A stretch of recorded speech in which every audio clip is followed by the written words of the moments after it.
ஓம் சாந்தி.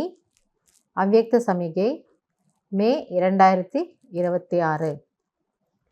இந்த மாதம் முழுவதும் பாப்தாதா நமக்கு எந்த விஷயத்தை பற்றி புரிய வைக்கிறாங்கன்னா, சதா அச்சல் அடோல் ஏக்ரஸ் ஸ்திதி கா அனுபவ் கரோ.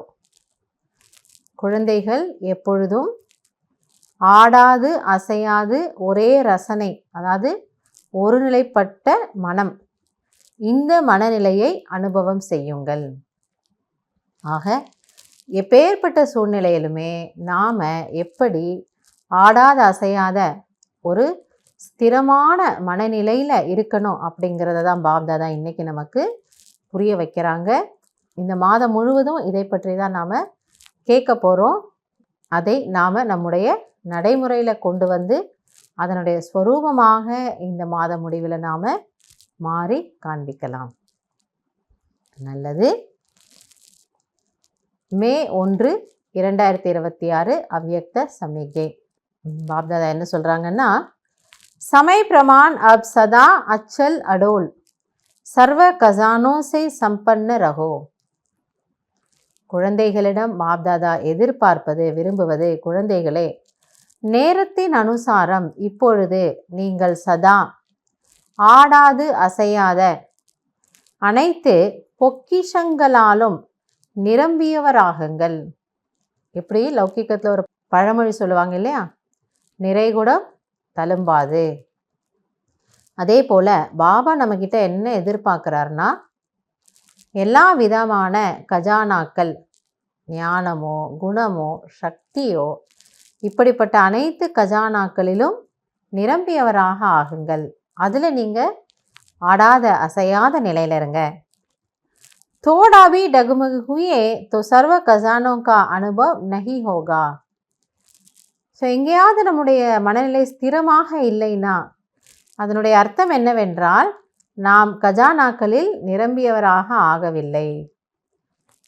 அந்த ஞானத்தினுடைய ஒரு குறைபாடோ அல்லது சக்திகளினுடைய குறைபாடோ நம்மை முழுமை நிலையை அனுபவம் செய்ய வைக்கிறதில்ல.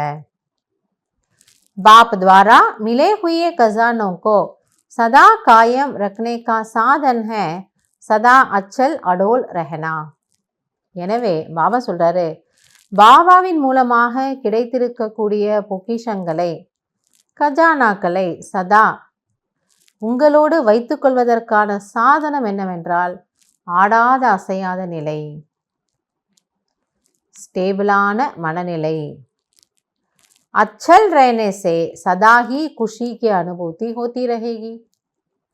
இப்போ பாபா புரிய வைக்கிறாங்க, நீங்கள் அதுபோல் அசையாத நிலையில் இருந்தீங்க அப்படின்னா சதா உங்களுக்கு குஷி என்பது அனுபவமாகும். குஷியாக இருங்க.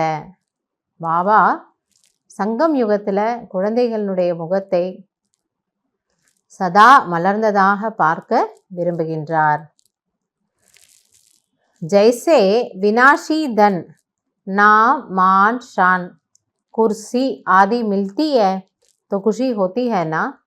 எப்படி லௌகிக் உலகத்தில் இந்த அழியக்கூடிய செல்வம் அல்லது பெயர் புகழ் கிடைக்குது, அல்லது ஏதாவது ஒரு போஸ்ட் பொசிஷன், ஒரு பதவி கிடைக்குது அப்படின்னா உடனே நீங்கள் குஷிப்படுறீங்க இல்லையா.